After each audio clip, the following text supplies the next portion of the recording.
On this episode of Survive and Thrive 8791, I welcome Coach Sean McGann to the Buck and Honey's remote studios. Coach McGann returns for the final episode of a 5-part series after a championship season.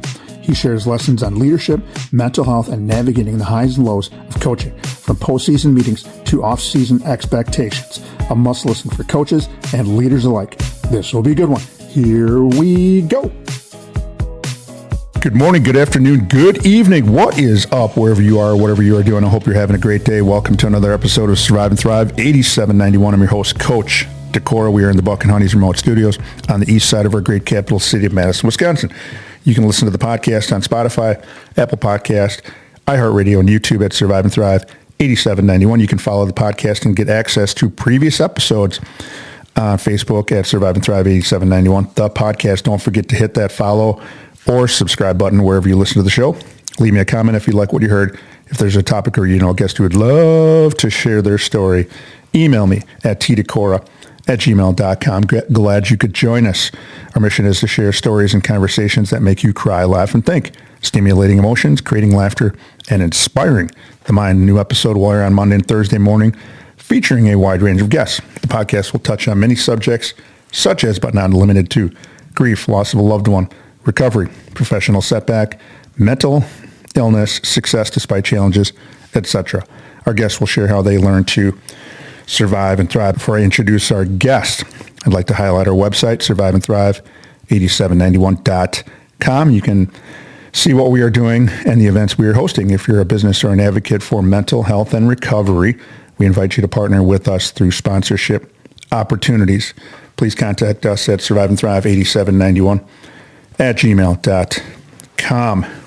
This is our guest and episode intro, and we'll see if anything has changed. If not, it's good. According to the internet, and the internet is always right, correct, Coach McGann? Well, last time I said I saw some things that were incorrect, so I'm still going to, I've seen some things that are still not correct. You've seen some things that are still not correct, okay? Yeah. That's interesting. I like your thoughts on that. Well, anyway, you know, my house, I think this goes without saying that I don't need any of that stuff. I've got my wife, Sarah. She's always right. And you've got Jordan. And I've got Jordan, and she still always is. And I'm never going to argue that. Never going to argue that. I love that. Well, according to an AI artificial intelligence overview, high school basketball coaches face significant stress due to demanding schedules, pressure to win, and managing player and parent expectations, which can lead to burnout and exhaustion. Stressors include long hours of practices, games, and film study, dealing with difficult parents, and the emotional toll of making cuts or managing player playing time. Sources mention financial concerns and the stress of maintaining a healthy work-life balance. Today, I welcome back for the final episode Sauk-Prairie head boys basketball coach Sean McGann to the Buck and Honey's remote studios. This is part 5 of a 5-part series where we have followed Coach McGann and get a behind-scenes look into the life of a high school basketball coach. Sean grew up in Baraboo, Wisconsin, attended Baraboo High School, and is a proud Thunderbird. After high school, he would take his talents to the University of Wisconsin-Stevens Point and join the Pointer men's basketball team. Sean was a member of the 2015 Division III National Championship basketball team and would graduate with a degree in physical education and health. He is a health teacher and, as I mentioned, the head boys basketball coach at Sauk-Prairie High School. Today, I'm so glad he could join us. Coach Sean McGann, what is up? You know, I'm going to miss doing this with you. It's been really fun. I know you can't see me through the Bluetooth and I got it's a little trickle sliding down my face, but I'm not crying because it's over. I'm crying. I might be trickling some tears because it happened. Good old Dr. Seuss. So cliche. Isn't it? I'm full of them. I can't come up with an original thought of my own, so I might as well steal everybody else's. But the important thing is you cite those people and don't take them as your own. That's coaching, though. You steal stuff that you like. Steal, borrow, barter, trade, whatever you got to do to get to the top, just like you did. Badger Small Conference Champions, which we're going to talk a little bit about. But I saw you post, I think it was an Instagram post, you had the 2026 champion already inscribed on like a placard or a billboard in the gym, correct? Yeah, our banner, our head custodian, Scott Grimes, is like awesome. Yeah, he just gets to work. And so, yeah, he updated it and told me, hey, go take a look in the gym. And so it's always pretty cool to see literally your team has etched itself into history. In the annals of time, Sauk-Prairie Eagle sports and more importantly, basketball. Yeah, it was so cool to see how that all worked out. And I know we are short of time because you want to get out to one of your favorite coping skills, tools in your toolbox for managing stress. Tell us what that is. That would be golf, man. It's actually I'm taking a trip next week with Coach Siebert from Oregon. Oh yeah. And the Roysons from Just a Game. We're going to Pinehurst. Oh boy. So I am thrilled to do that. That's a bucket list for me. So yeah, I got to get the sticks out in golf today so I don't lose all my money. Chasing the little white ball around. That's not a bad little gravy train to hook up to the Just a Game Royston boys because I believe it's mom and dad have a little crib, little winter, spring or summer crib down there that they are nearby Pinehurst. So what are you looking forward to about being down there? Just like I love the history of golf, like to be able to actually know that you walk the same course as some of the actual greats in the game is pretty cool to me. So I love history in that way. And I just love beautiful scenery with golf. And it's just kind of a unique style of architecture. And obviously the people that I'm going down there will be awesome too. And so you really can't ask for much more on a golf trip than that. Yeah, exactly. I know you talked about sticks, but I don't know if you've been to North Carolina before, but it's amazing country because it's literally wherever you are, there's sticks and woods. I was in Raleigh and Durham and Chapel Hill for an AAU tournament a number of years ago, and we're driving along and all of a sudden there's an exit and boom, there's city. And then you drive another exit further down and then it's back to the woods. So it's like all of these big cities are nestled in the woods, which is kind of cool scenery. And I imagine the golf course is very similar to that. Yeah. No, my best friend lives in Raleigh, so I was hoping to see him, but he's actually going to be in Poland doing High Rocks World Championships. So let's give him a little shout out here. Go ahead and talk about him again. Yeah, Stephen Pelkoffer. So he literally, after college basketball, he's like, hey, I might as well find something that I'm really passionate about and go all in on it again. So he got into this thing called High Rocks, and now he is one of the best in the world. It's just, which doesn't shock me at all because he's just so committed to it. So yeah, he'll be doing. He qualified for the World Championships in Poland during that time. So. Is there? Yeah, shout out to him. When I think of High Rocks and maybe climbing is involved in this, is it daredevil type stuff where you got nothing but some chalk bags next to you and you go at it, risking life and limb, or no? No, it's not. So it's kind of like CrossFit, but like without Olympic lifts. So it's like lifting. You run. Yeah. So like you run. You do like a ski erg, you do burpee broad jumps, you do lunges, you do farmer carry, you run it's a really gruesome, hard workout. And he's just cut off a bunch of minutes on his time. And now he actually quit his corporate job and went all in on pursuing this and coaching people in it. So pretty cool to see him, totally pursue something. Yeah, that's a former UWSP pointer, correct? Yep, and we were both we were best man at each other's wedding. So not seeing him in as much is hard, but like to be able to see him pursue the things that he loves is pretty special. Yeah, and the fact that he probably takes his followers and friends along on. Is he on Instagram? Sure. Is he on that stuff? Yeah, he's on Instagram. He's growing rapidly because of how well he's been doing. So, yeah, it's pretty cool. Yeah, well, we might have to You might have to hook me up and get him on here because I would love to learn. Because obviously I was way off base there, thinking this was climbing, but this is more like that workout stuff that they do with the Reebok, that Reebok thing. Yeah, he would be a great guest. Yeah, I would love to have him on. We'll get that hooked up. So you gave me a homework assignment for this episode, which was I handled it exactly like I used to handle my homework.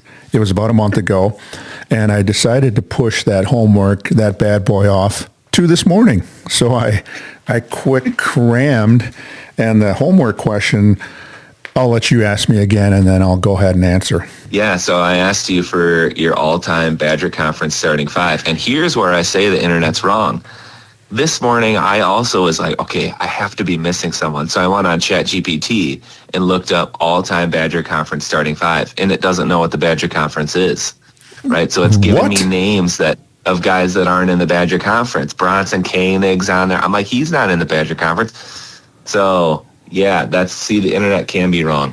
The internet can be wrong, and I don't know if we lop ChatGPT into the quote internet, because that thing's its own breathing individual. But anyway, well, I'll do the best I can, and then you'll have to obviously come back and give me what you think. And so here's my top 5 Badger Conference players in my time in the area, and that would be since 1995-96. There's probably more so before this, but I'm going to go with what I know, and that's this. And this is in no particular order, by the way, but we're going to go with this. Actually, I'll try to put it in time frame if I can. The first one is a guy from the school you coach at, Sauk-Prairie High School, and this would be the mid to late 90s, and this kid's name, not kid anymore, grown man, is Todd Bishop. And that kid was an absolute stud and just the nicest guy. When you look at him, you picture a tennis player with a racket in his hand, and that's a tennis player. He's got that look, but at which he was great at tennis, but he was a deadly jump shooter. I mean, you couldn't leave him open mid-range, three-point range, and his shot was so compact and it was so textbook that I just couldn't help but, just watch him play, and that dude's so good, and you had to get all over him. Number 2, kind of about the same time frame, I guess, would be Mark Johnson from Oregon. He would go on to play, or at least was on the roster at Indiana after he graduated from high school. And talk about just a kid that was just tough as nails. He's probably 6'1", maybe 6'2", but again, great jump shooter and could really play the game and read. And that's why I think he was good for Indiana, because they breed and live and die with their jump shooters in Indiana. So Mark Johnson from Oregon High School. Number 3, I'm going about the same time, maybe a little bit later, early 2000s, Daniel Harkins from Portage, Wisconsin. Daniel, I would say, was probably just as good a shooters as those two, but just athletic as you could be. He went to North Dakota, and he had I would say a Ray Allen type jump shot. So he could be running at 100 million miles an hour, running down the floor, and then pull up on a dime, jump in the air, and then if he was shooting on sand, he would land right back into the footprints that he left after he left the ground. He'd come down, and he was such a great athlete and was kind of a dunker, but just smooth as silk. Daniel Harkins. Then we move on to the late 2000 teens, and because I had a chance to see this kid from an early age and then through high school, and he went to play at Belmont University in Nashville, and then ended up finishing his career at Green Bay, was Mitch Listow. And when you saw him, he was wiry and spindly, but again, he was a lefty, and he could just finish at the rim. But more importantly, he was such a great shooter. And I don't know if you're seeing the, kind of the getting the gist of who I am as the shooters. He was such a good shooter, and really could score. And he's, I think, some of these guys are the leading scorers of their, schools. But yeah, he was a very, very good scorer, four-time player. And then my last guy, not because he was a podcast episode guest here, but I just love this kid. I've known him since he was born. But Max Weisbrod from DeForest in the early 2020s. I mean, he put DeForest on his shoulders and took him to the state tournament during COVID. And then, he just won, and he was just a good slasher, could put it on the floor, could shoot it, and I think he had maybe 10 threes against Sauk, but he was really a good player and went to, stepped on the college campus at Northern Michigan and was a star immediately, and then he jumped into the portal and ended up at the University of Northern Iowa, and I was really pulling for him. Unfortunately, they ended up running into a pretty good, I think it was Louisville. Yeah, they did. Or St. John's. No, St. John's team. St. John's. But that's my top five, and then I'm going to toss a couple of honorable mentions because they are near and dear to my heart. Number one would be Coach McGann.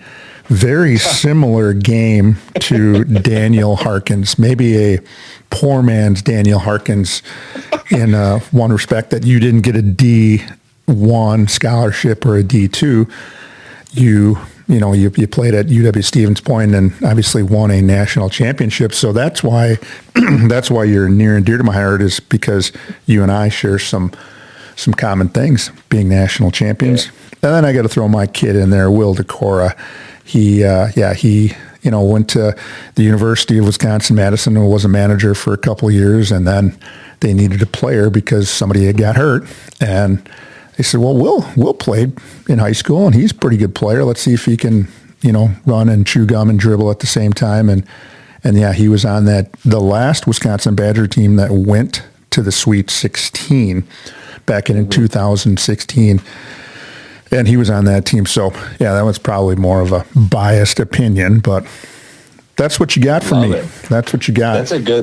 That's a good list, man. There's a lot of really good players, as we had mentioned before. So yeah, well, go ahead and you want to rattle off your top five? Yes, I'll go. I'm doing based on when I've been coaching. Yes. So I'm not going to go. I'm going to go just last 10 years. These are the 5 dudes that I have hated playing against. Maybe let's so good. Let's change that from hated to maybe strongly disliked. Well, hating in the way that I respect their game so much that it makes my job so hard. Absolutely. Yeah, I love the competitiveness that they had. The first one is a kid from Milton, Jack Campion.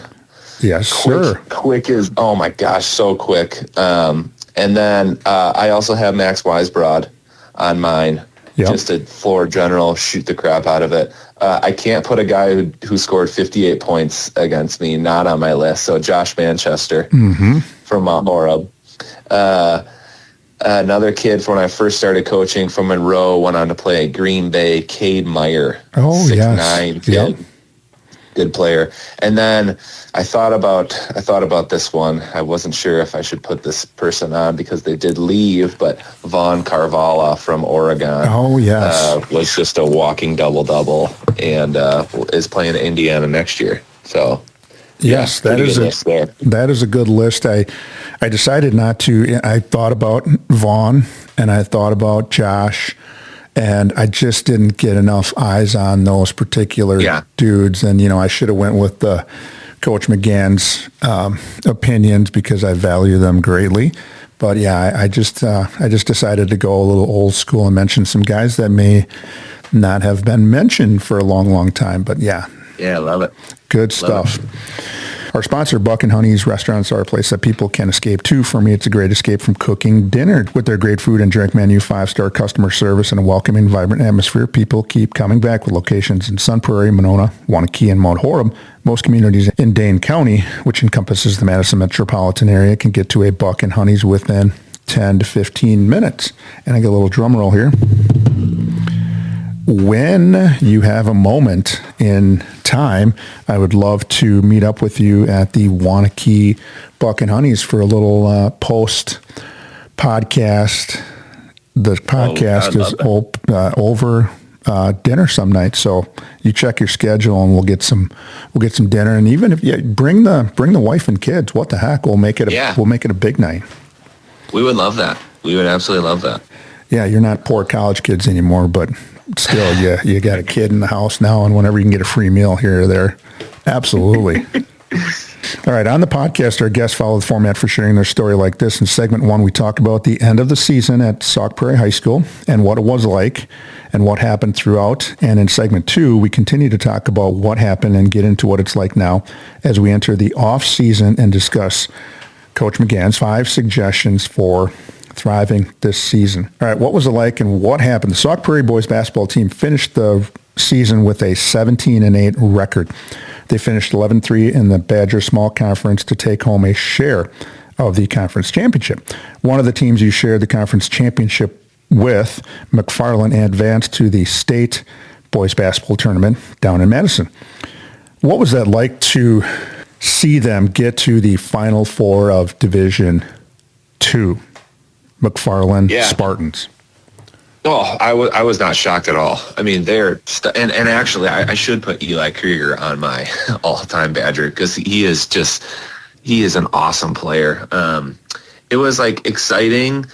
I was also jealous, but it's also cool to know like, okay, we're close. Like we haven't had the postseason success, but like we hung with a team that has been there and done it. So I think that can be a motivating factor for our guys moving forward. Yeah, I was impressed. I was sitting with a couple of guys that know basketball on my state tournament season tickets, and also my potential my grandkids could potentially be McFarland Spartans at some point because that's where all 3 of them live. So I was genuinely interested, and I thought that Eli Krieger, is it Krieger or Kruger? I think it's Krieger. Okay. That Eli Krieger can play. I mean, he can shoot the 3. He posts up like, I've mentioned to these guys, when was the last time we saw somebody legitimately post up in the state with some of those good teams? And he did that. Most teams run the, 5 out, and he could post up. If it went into him and he didn't have a look, he knows how to distribute the ball to open people from the post, which I think is a lost art. Yeah, like I said, you could have put him on that top 5 and he would be deserving. And he's back next year, which is kind of scary. Their whole team basically is except one guy. So yeah, the conference kind of runs through them. Yeah, well, got your work cut out, but there's nobody that I'd rather have at the helm at my school than Coach McGann. So I sent you a list of topics recently, last night, and wanted to get your perspective on how you handle things in your program. Just in case there is a young coach, maybe a year or 2 in, that wants to get somebody's point of view or perspective, or if there's a coach, and there's a lot of the good older coaches with some experience tend to lean on others, and if somebody's listening, hey, I like that, I'm gonna try that or use that and see how it works. So here we go. Number 1, end of the season locker room. You would host Brookfield Central to start out the postseason and fall in a hard-fought 72-57 game. Paint the picture for us by starting with the seniors exiting the game for the last time. And then I'm going to have you talk about the locker room after the game. And then if there's any traditions you do on that final night, that final locker room before you break the huddle. Talk about those. Yeah, so there's a different dynamic this year because 2 of the guys on my staff have sons that were seniors. So it was just like very emotional for them as a huge chapter in their lives have come to an end. And it even made me emotional in the locker room at the end of when we were in the locker room, when they were talking about just how many practices they've, driven these kids to and all the miles they put on their cars and tournaments and how it was just all worth it. And like to hear that was now that with me as a dad is pretty special. And to know, obviously I'm not going to force my kid into sports. I hope he loves sports because I think there's a lot of great lessons with it. But to be able to have that opportunity to watch your kid literally grow in the game that they love and pursue something is pretty darn cool. In terms of the seniors in their last game, it's always very emotional for me. I would definitely admit that I'm an emotional person. And there's something weird about me seeing tears in the locker room that it's like a part of me feels like I've done my job in creating an environment where kids feel that they can just be themselves. And I invite the tears. I welcome them because it's hard to not be able to be an athlete for your whole life. It's like we kind of have two deaths, right? Like the end of our career and then obviously when we actually pass away. And so to be able to have something that you care so deeply about that it hurts when it's gone is really a blessing. And there's a lot of people, I tell our guys, that go through their entire life without ever having something that feels this special. And so more special this year, not because of the wins, but like this really was the team that I felt in all my 8 years that has been the most connected. And that's not saying other groups weren't, but like this group, oh my gosh, they were with each other every second they possibly could be. And so you could really see that emotion. And obviously you just have an immense amount of gratitude for the seniors, especially, two of them basically grew up in our gym with parents on the staff and in the building. So, pretty obviously heartbreaking, but also like they know how I feel about them. And, that bond will never go away. Do you have any traditions that you do or go through on that final, that locker room? Do you have anything that you do with the seniors or with the other player, the underclassmen that are coming back? Or is there something that you do that, hey, that, the coach might say, I'm going to maybe try to do that this, next year because that's really, really cool? Honestly, we don't really do anything crazy. It's just like embracing them. We always just give each other hugs in the locker room and always open. This is not like anything that we do specifically for this game, but I always open the floor to players after games to get their thoughts. And this year, we definitely had a senior group that felt very comfortable sharing their thoughts. And so just to hear them, remind our guys of how important this is, how special this is, how quickly it goes. And I know that that's really cliche too, and it's impossible to have perspective on it until you're there, but like it does go so quickly. And, don't waste your opportunities, don't waste your moments, because before you know it, it's over. And to hear it in that moment when they're very emotional and they're crying, I think it hits pretty hard to all of our guys and on their heartstrings. So, nothing like out of the ordinary in terms of tradition like that, but definitely cool hearing from them. Just mention quick your senior class this year, 2026. Yeah, so Jake Buckles, a kid that, oh my gosh, like I have so many kids in our program that have said, I want to be like him. So he's a guy that's going to definitely leave his legacy.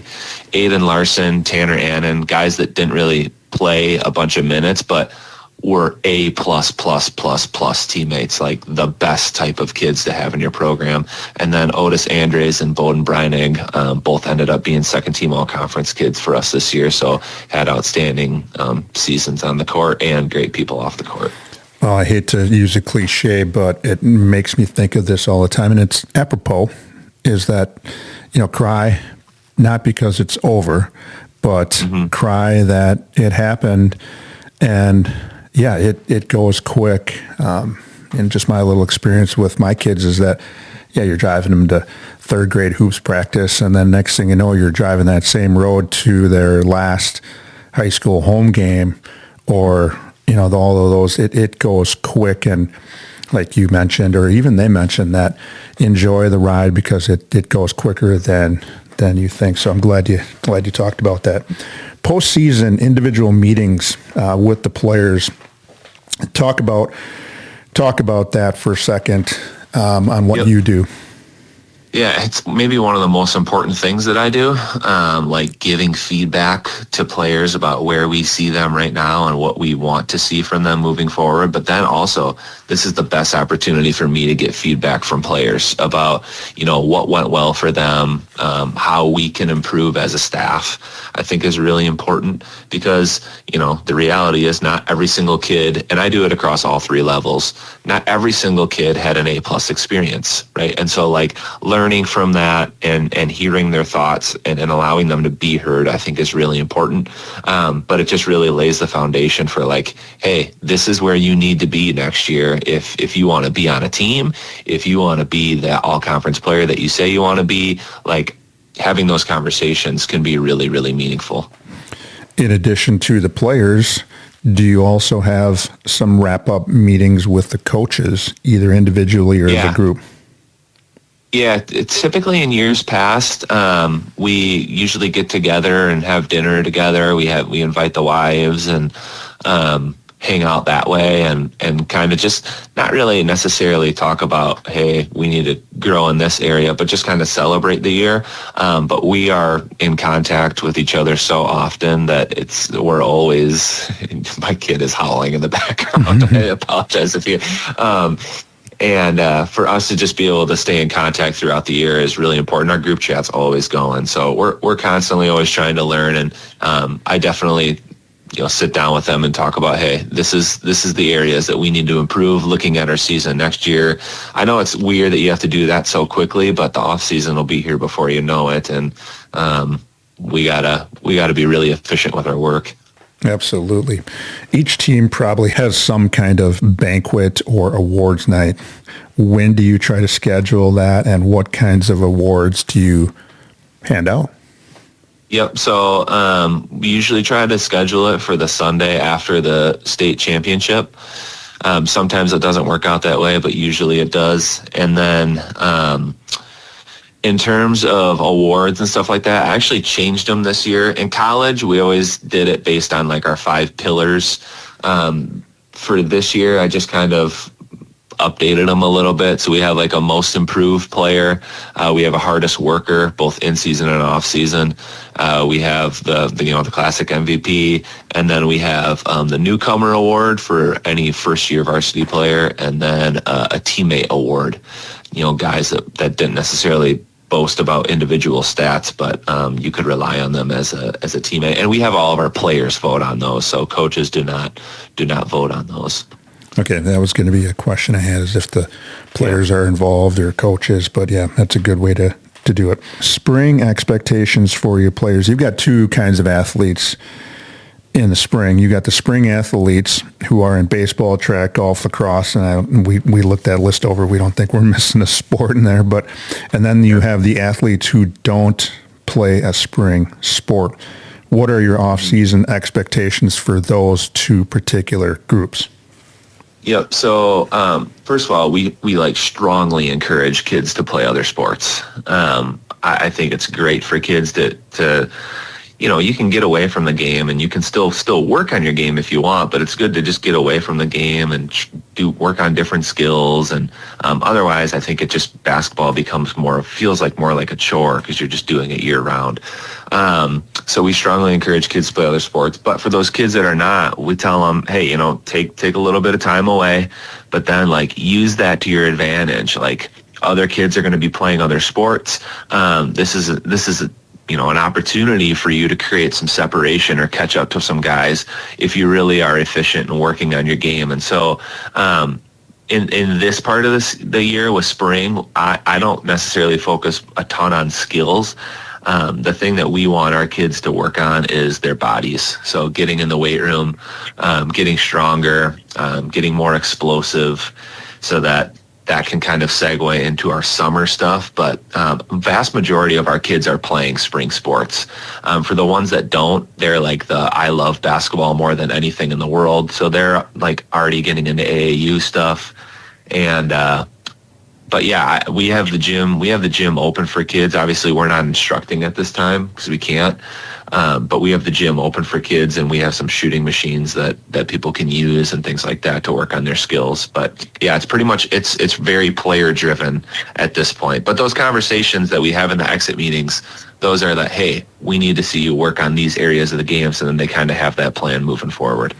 Yeah, I think what you mentioned there is very similar to what coaches do. And if there's somebody that's not doing those things, Coach McGann just laid out a script of some things that hopefully, coaches are listening, or, people, you don't have to really be a coach. You can apply this to things where you have a wrap up to your, quarterly work, or your summer work, like a teacher takes off and it goes away. But wherever you have an end and then a new start, I think you can apply some of these things in there, because I think it's important to reflect and also reward some work, and then also lay down some remediation things that you need to work on.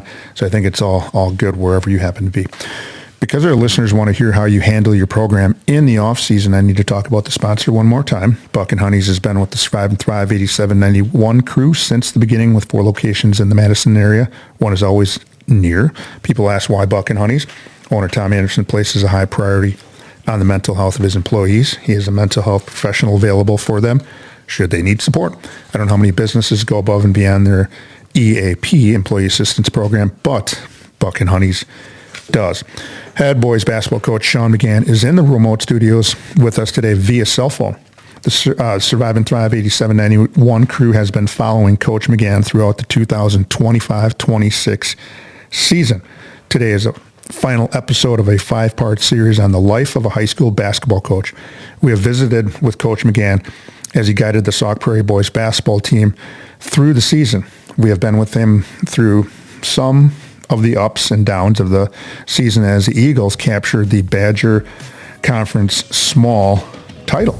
Please stay tuned. Don't change that channel. You're not going to want to miss segment 2 of Survive and Thrive 8791. We will be back. If you, a loved one, or someone you know is experiencing a physical, mental, or emotional crisis, there is help and resources out there. Contact NAMI, the National Alliance on Mental Illness Helpline, at 1-800-950-6264. This is a free service providing information, resource referrals, and support to people living with a mental illness, their family, providers, and the public. United Way 211 is available 24/7, 365, and offers free confidential assistance. They connect people with the local programs and services that can help. Dial 211. Emergency Crisis Services, dial 911. The Suicide Prevention Lifeline, dial 988. To connect via web, chat, visit suicidepreventionlifeline.org. Along with those numbers, there is help. You just need to say 3 words. I need help. Now, back to the show. We are back. Welcome back to segment 2 of Survive and Thrive 8791. I'm your host, Coach Tim Decorah. We are in the Buck and Honey's remote studios on the east side of our great capital city of Madison, Wisconsin. The podcast is where we feature guests who share their story in hopes of helping others who may be struggling with what life throws at them. Today, I'm glad to be joined in the Buck and Honey's remote studios via cell phone by my good friend, Sauk-Prairie head boys basketball coach Sean McGann. He's here to share how the 2026 basketball season ended and to talk about his plans to navigate them through the off season. So you just finished up your 8th season as a varsity head coach, correct? Yep. As a former head coach myself, I know there are ups and downs of the season. Just about everyone handles the ups the same way. We celebrate. We're happy for the players, coaches, and everyone involved in the program. Unfortunately, there are downs or low points during the season. Even when you win, sometimes there can be situations that arise that can burst your bubble. Let's talk about the end of the season from a coach's standpoint. And as we talked about, only 5 teams in the state of Wisconsin finished the season winning their last game. Because the podcast has a mental health component to it, I want to get your opinion on this, because I'm curious, with a more in-depth focus on your mental health. After all, we would talk about it at the end of each month in our scheduled episode. You knew we were going to be addressing that in each episode. How do you think that may have helped you by focusing on your mental health as well as the coaching and the teaching and parenting? How do you think that helped you? Yeah, so I feel like I've learned a lot from doing this, and the fact that it's just like physical skills. Like we tell our players, okay, hey, you need to work on this area of the game. You need to work on these skills. And actually, this is a conversation I had with several of my players.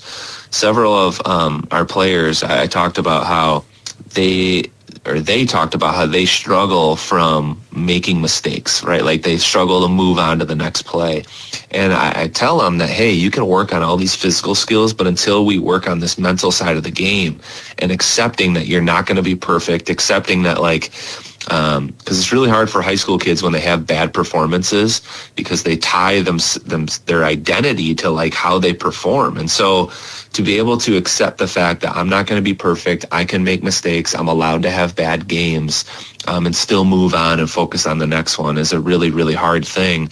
And the thing I've learned from doing this is by practicing it, it doesn't automatically make you good at it. Like you have to continue to push forward. And I love the opportunity that I had to talk through this because it made it at the more I guess I put it at the forefront of my brain and my mind to be focusing on these things more. But still, I'm a human and I make mistakes, and I find myself getting back into those like, oh my gosh, I can't coach my team. I'm not worthy of this position. Why don't they hire someone else? You have these thoughts, but you just continue to, hey, okay, everyone's allowed to have bad performances. I'm not perfect. I make mistakes.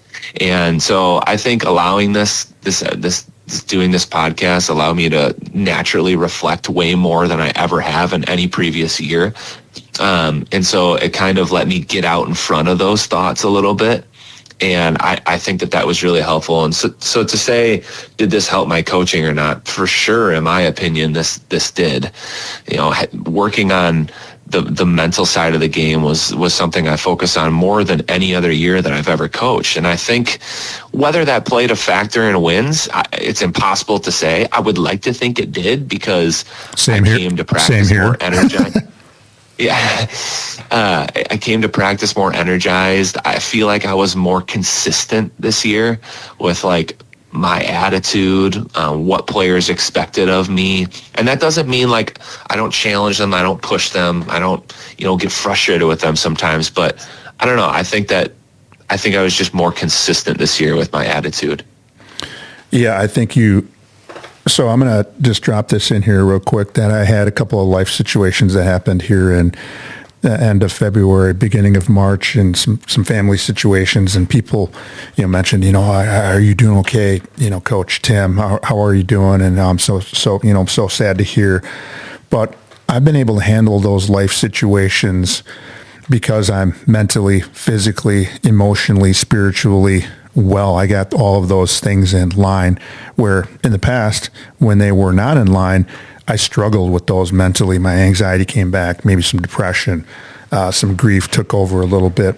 But I think like maybe similar to me in that, okay, you have your mental health, you're thinking about this because we're doing the podcast and you're sharing some ideas maybe with the players, but that also allows you to be, more importantly, a better husband, a better father, because after all, those are very important. A better son, supporter of your family, and then the trickle down effect to you're a better teacher in the classroom because you're more focused, and then you're also a supportive coach and mentor to your players and the other staff members. That I think, yeah, if we could quantify it, maybe that did play some role, because now that allowed you to be a better individual for all of those different aspects. Yeah, for sure. It just kind of is it built a foundation. I felt like it allowed me to focus on other areas of my life because I felt okay, I'm in a really good place right now. And obviously, as you know, it's not just as a result of me. I have amazing people around me. But I think being a dad has really helped my coaching too, because and I'm not perfect with it, but I try to think about every conversation I have with players, like at the end of the day, this is somebody's son, right? Or in my manager's cases, this is somebody's daughter. And they have parents that love them and they have parents that want the best for them. How would I want my son's coach to talk to him?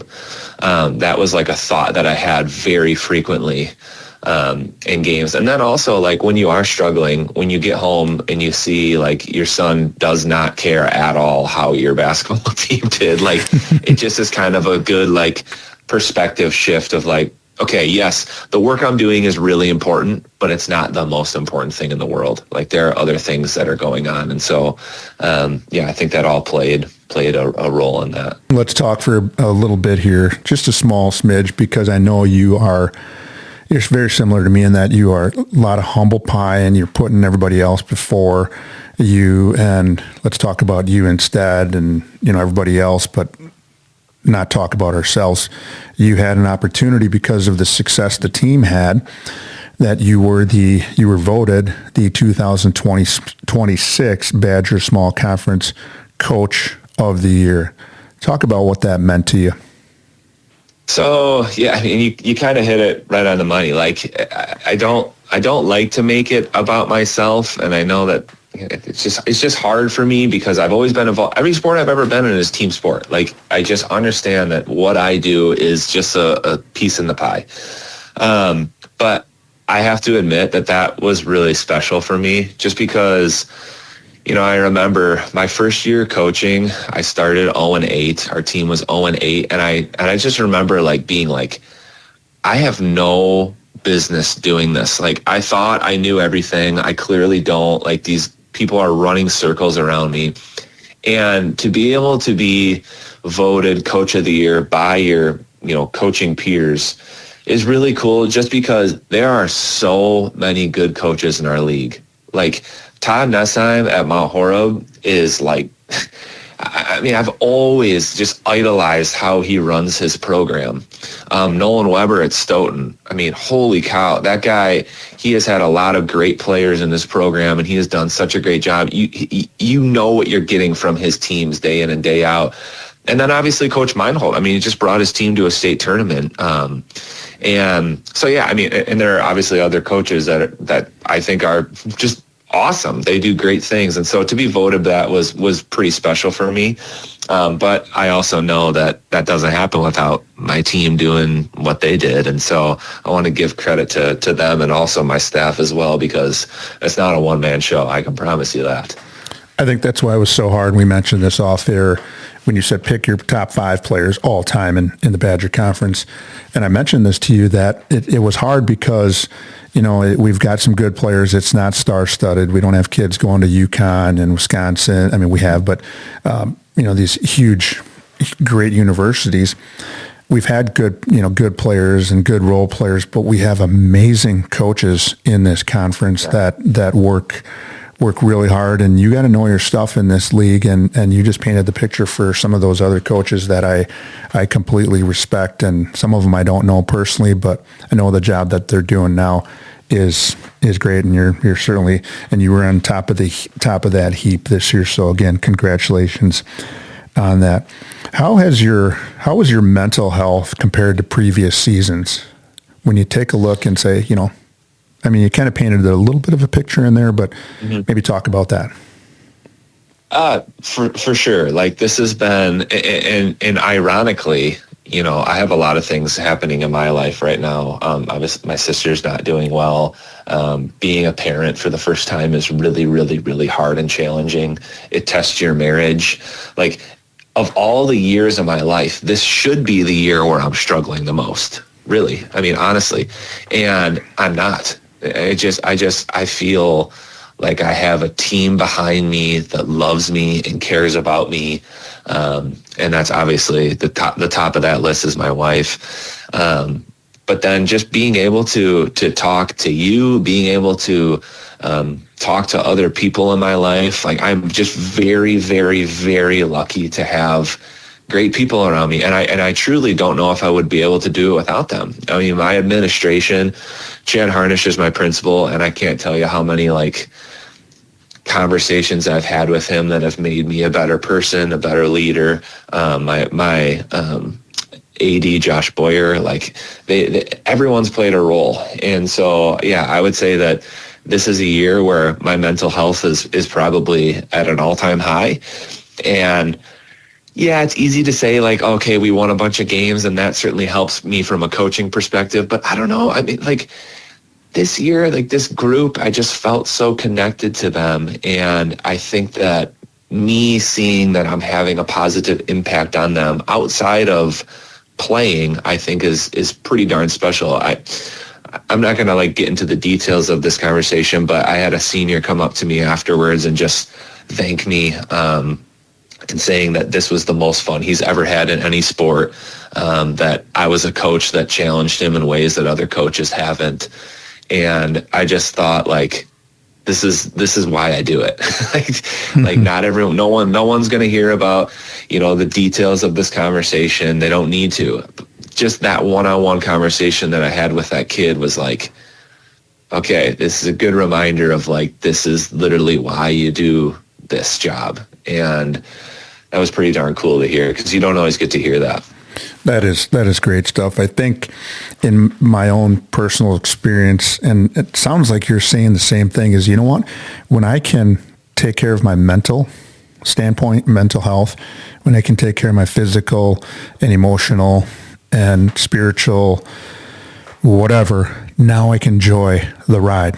I can turn that off and I can go home and enjoy my kid and my wife and whatever else. And you can go and enjoy everything you do, your classroom, your kids in the classroom, and you're not clouded. And so many people get clouded in their lives because of anxiety, depression, mental health, physical health, spiritual health, emotional health, that they don't get to enjoy the ride. They're just in the car in the back seat.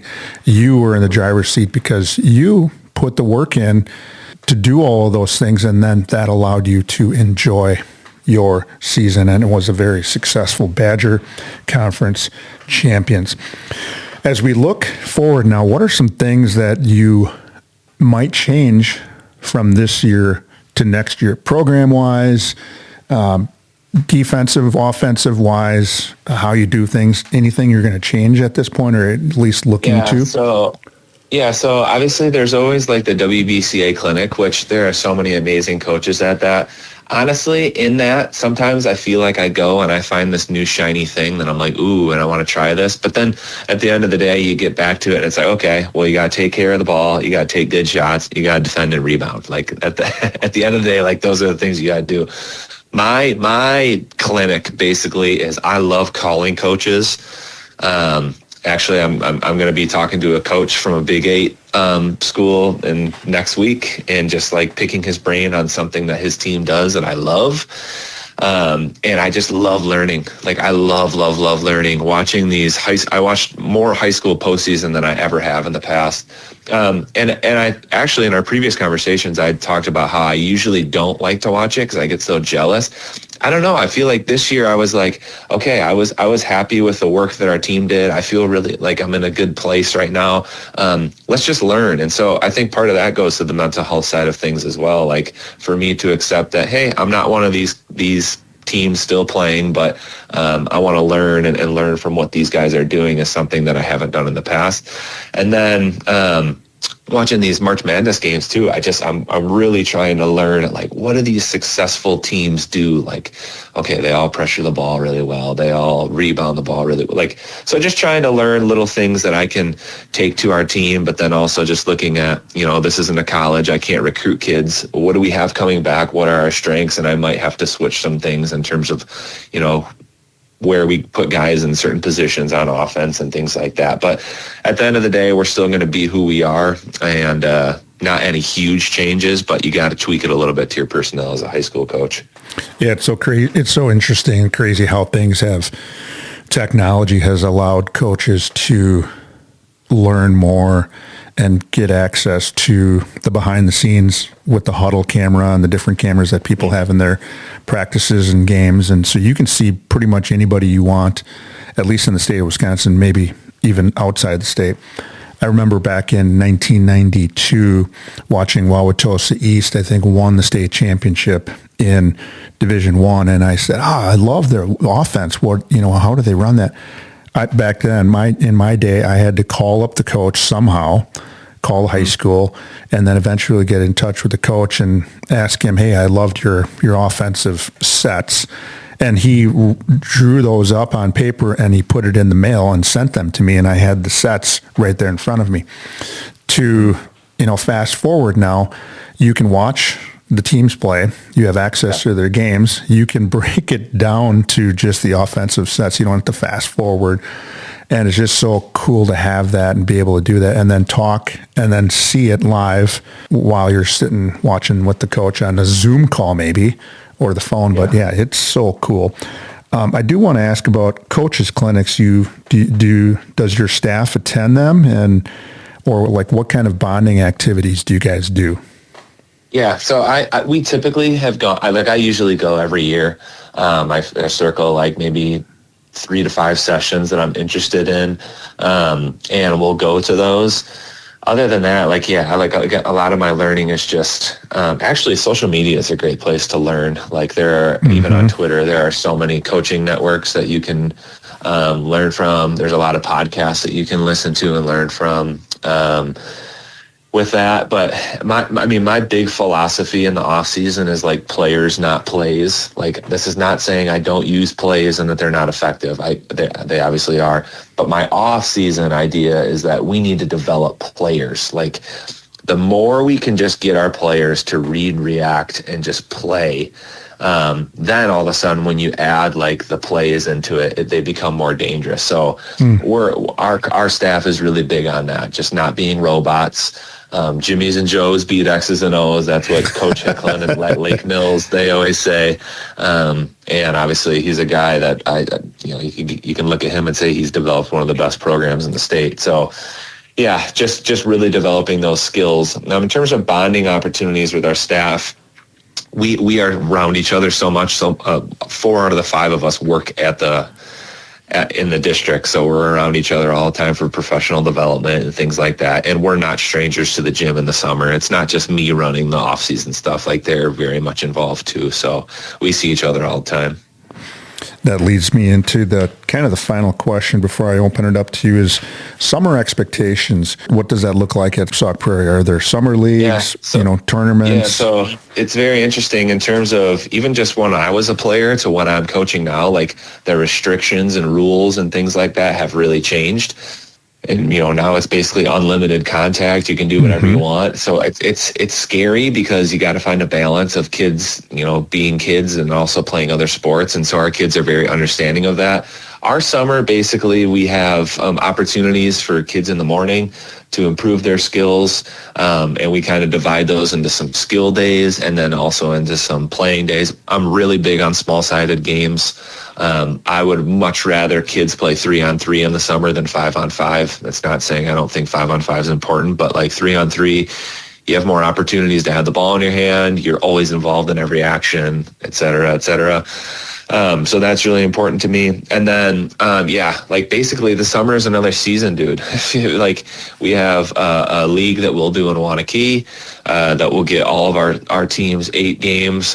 We play in a really competitive tournament in Appleton called the June Jam that's put up by the WBCA. That's legitimate. It's awesome competition. A bunch of college coaches come and watch that and recruit. We'll do that.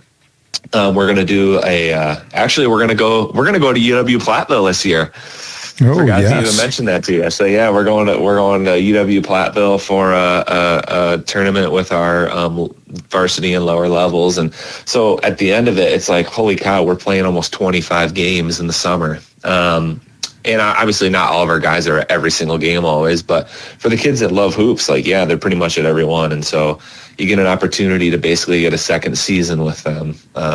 We're really big on just developing skills as much as possible and give them as many opportunities to improve as we can. There might be a coach that's asking this question right now, and they're saying, Coach Decorah asked Coach McGann how he determines who goes to these tournaments, etc. Talk about that. Yep.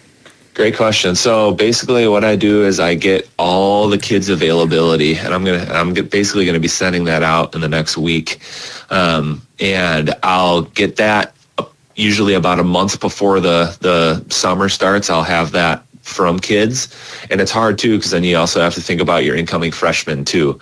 And so basically I look at that and I look at their availability. So let's say Jimmy over here can make every single thing. And Joe over here can make 75% of things. I'm not going to punish Joe for not being able to make some things. So if it comes down to like, this player A can make everything, there might be a time where I say, hey, we're going to give you the night off. I want to see this kid in this competition level and so on and so forth. So like, it'd be really easy for me to just take my best players to everything, play them the most minutes, and certainly there is some benefit to that. But it's also really good for me to put kids in situations. Okay, I'm a junior. I think I'm a varsity player, coach, and then I put them in there, and they kind of get exposed a little bit. That's actually good for them too, and for them to see, oh, I'm not quite there yet, right? And then we can have those conversations with them. So yeah, it really just comes down to me looking at every single kid's availability and going from there. The more competitive tournaments, I like to take my top guys, but sometimes they're gone, vacation, baseball, whatever it might be. So you just have to be flexible with that. Yeah, like there's an opportunity that I was thinking about with that kid that struggles in a summer league game or at a tournament, and an opportunity for you to reframe things. And when that kid comes to you and says, "Oh, Coach McGann, I suck. I'm terrible. I think I'm going to shut her down," based off of like one game and about 2 or 3 minutes where something happened. Hey, let's flip that script a little bit. You did some really nice things in 80% of that game. And here's a chance for you to grow, and we just got to clean up this other 20%. And yeah, let's get that cleaned up. Well, this is where the subscribers, followers, and listeners take out the notebooks, pens, and pencils and jot some things down. Here are Coach Sean McGann's 5 suggestions that have allowed him to survive and thrive the 2025-26 season, where his team won the conference championship as a result of his players having some success on the court. He was also named the Badger Small Conference Coach of the Year. Here's what you shared, and I want you to talk about each of these and how they impacted the season for you. Okay, I'm going to toss these in softball style. I'm going to have you hit these in about 60 seconds or less. Number 1, stop placing your value as a person into your record. Go ahead and hit that. So easy for me to say this year. I understand that when, I always hated when coaches said, oh, we don't talk about winning, and then they're 25-0. It's like, okay, well, that's easy to do.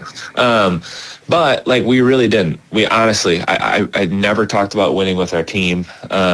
We always just talked about surrender the outcome, because that's all, focus on what you can do, control what you can control, and that's all you can do. And so, yes, I won Coach of the Year this year because our team did very well. But I've always said this: you can find some of the best coaches in the state at the bottom of the standings.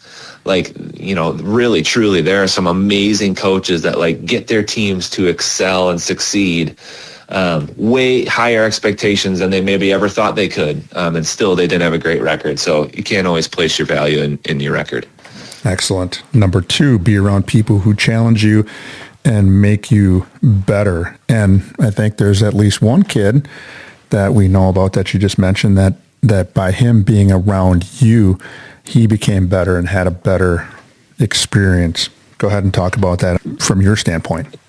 In my opinion, this is maybe the most important one as a coach. Like, you just have to find a way to be around good people. And you know what? Like, I can even say this, like, Coach Hotman is my JV2 coach. He played basketball. He obviously knows the game. But, like, he is a huge baseball guy. He's a huge football guy. Like, basketball is not his number one thing in coaching, but he is a great person, right? And I just was like, okay, I need to have a good guy around our guys and allowing them to see what that looks like. And so doesn't matter. Good coaches can coach, and to be able to have really good people around you is, in my opinion, one of the most important things you can do as a coach. Mm-hmm. And that goes into hiring good people, and also at the same time, maybe having to let people go that don't fit your brand and don't work with the rest of the group or however. But yeah, I think that's important as well. Number 3, have someone you can talk to when things are not going well. Go ahead and hit that. Yeah, I think that's really honestly going to be something I miss about not doing the pod. Like, to be able to, and obviously I know I can still bounce ideas off you whenever I want, which is really awesome.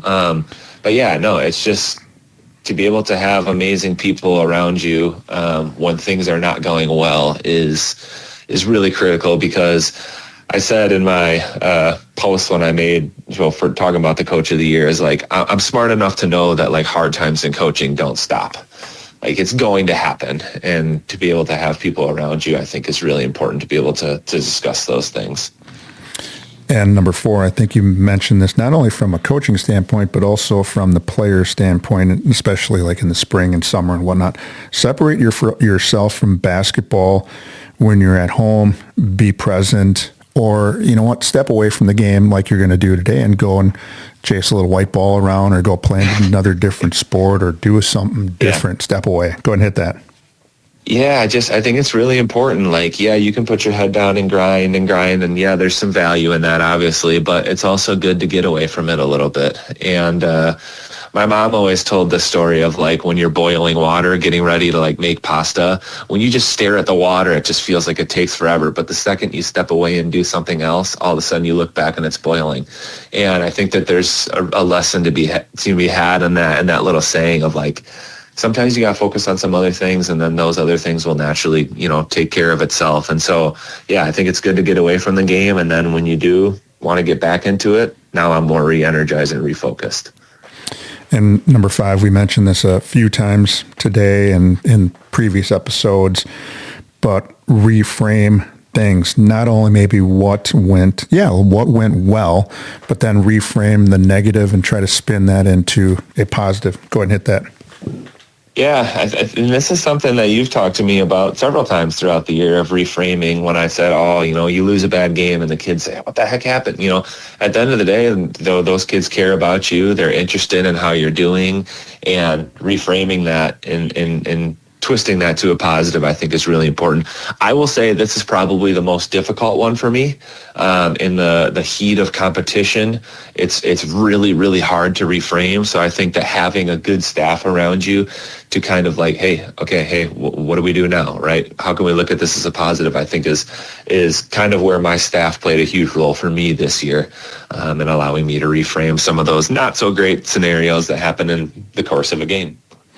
Yeah, I think those people around you deserve some credit, and I feel like I've been a small cog in the wheel, or like you said earlier, piece of the pie that I feel like I was along for the ride. You took us along for the ride, and then we also, when you won the conference championship, I was very, very happy for you. And then when I saw you post the Badger Conference Coach of the Year, I smiled, and then I even smiled bigger when you posted the picture of the team plaque on the team placard on the wall, or the sign that said 2026 Conference Championship. I was very, very proud of the work you did, and that some of that recognition also goes to the players and the staff members and the support staff and the administration, and then family members and friends that were there along for the ride. So that was great stuff.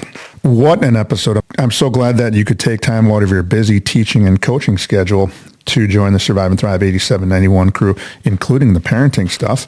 Your approach and how you manage the season has been fun to watch. Your approach to the season reminds us all to have coping skills or mental health tools in the toolbox when a coach is met with the season's challenges. You set yourself and your team up for success so that you and your players can survive and thrive, and you did. Coach McGann has been with us once a month throughout the season as part of a 5-month series, and it was a great ride. Our call to action: head coach Sean McGann just shared how his 2025-26 season came to an end and how he survived and thrived through a varsity boys basketball season with the Sauk-Prairie Eagles. Here are Coach McGann's 5 suggestions to survive and thrive. Number 1, stop placing your value as a person into your record. Number 2, be around people who challenge you and make you better. 3, have someone you can talk with when things are not going well. Number 4, separate yourself from basketball. When you're home, be present. And number 5, reframe things. What went well and what could we do better next time? Final thoughts. I want to truly thank you for this opportunity to open yourself up to this idea and allow us to get a behind the scenes look at your program. Was truly greatly appreciated. As we close another great episode of Survive and Thrive 8791, are there any final thoughts? Coach McGann. Dude, going into the year, I probably thought 500 was going to be a good record for this team. And I don't know. I feel like doing this did something. I just feel like, I don't know, maybe this was like the thing that we needed as a team for their leader, their coach, just be able to come in with a clear mind every week. So I appreciate you allowing me to share this. I think that not a lot of people understand what all, these coaches go through and what they think about on a day-to-day basis. And so this is awesome project that I'm glad you included me on, and I'm just very appreciative of you allowing me to do it. Yeah, I think there's so many other pieces to the Coach McGann, Sean McGann, the teacher, the coach, the brother, the son. There's so many layers to you that I'm definitely going to have you back here as maybe a regular guest, and maybe someday allow you to sit in the big chair and run the episode, because I got this, there's this connection, and also you just have that personality that is likable, and you exude a positive vibe that a lot of people struggle with because they've got so many other things that are clouding, and you didn't have that this year, I think, and that allowed you to then, like I said, be a better parent and husband, and then in the long run be a better teacher and a coach. And I was just happy to be along for the ride. Yeah, I appreciate it, man. It was awesome. On our next episode of Survive and Thrive 8791, we'll have another amazing guest in the Buck and Honey's remote studios who will share how they learn to survive and thrive. If you have a story to share, or someone who does, please reach out to me at tdecorah@gmail.com. Until next time, hang in there with whatever you happen to be going through, and with hard work, dedication, and determination, you can survive and thrive. Until next time, take care.